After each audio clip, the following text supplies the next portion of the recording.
What's going on, people? It's a Flying Modem, the casual gamer who likes to play competitively. And I want to thank y'all for watching again. I really appreciate it. Make sure you like the video if you like the video, as one of my favorite commentators would say. And today's topic is a bit of more of a question when it comes to PC gaming and console gaming and things like that.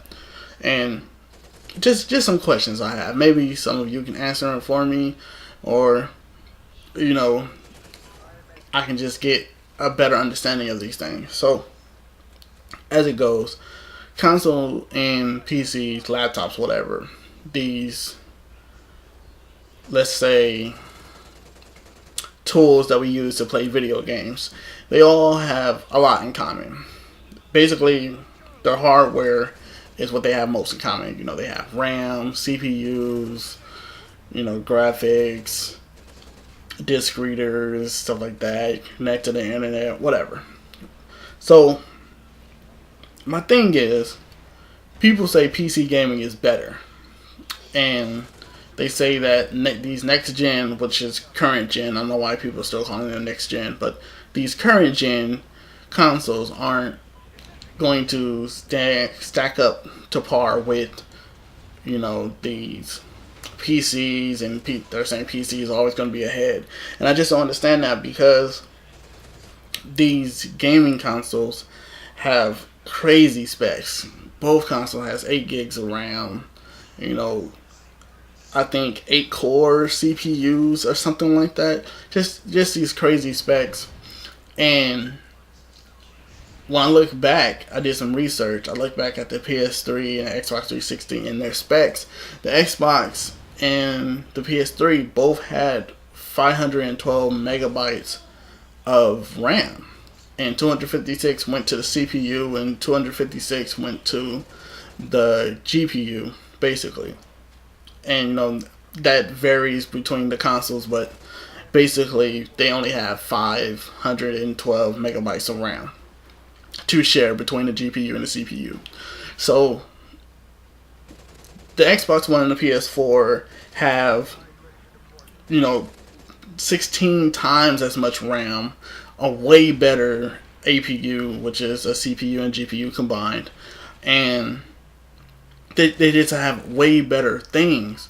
Now, if let's take Call of Duty for instance, the past Call of Duty games on the old consoles have always been 720p at 60 frames per second.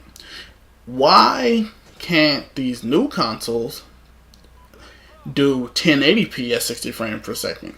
Why are these consoles struggling, as everybody's saying, oh, these consoles suck, they're struggling at 1080p 30 frames per second, they're struggling at this 900p, they're doing this? And I just don't understand, why are people blaming the hardware when it's clearly, to me at least, it's not the hardware. The hardware is better than what it was in OGen, and OGen was doing 720p 60 frames per second easy, with barely any, if any, frame drop rates, So that's just one of the questions I have. Like, why are people saying that these current gen consoles don't stack up against PCs? Which some of these PCs don't even have 8 gigs of RAM, don't have nowhere near the power of the APU that these consoles have, and they're saying that those are better. But again, it's just a question. Maybe somebody can clear that up for me.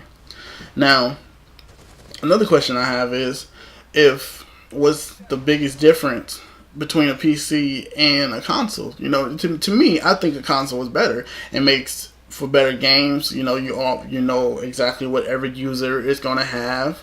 There goes to Kim. And there's no minimum and maximum settings and stuff like that. You just program your game. I really think it's these developers, they're being lazy, or they're not actually harnessing the power of these current gen consoles. And I just want to see somebody answer these questions for me, because as it realistically looking, I don't see a difference, and all I see is people like these developers aren't using these the hardware like they should be, or something. Like, something's going on, and I don't think it's the hardware. But that's it. That's the gameplay and the commentary. You know, let me know how you feel about the topic. And I want to thank y'all for watching the game. It's been a flying modem. Peace, y'all.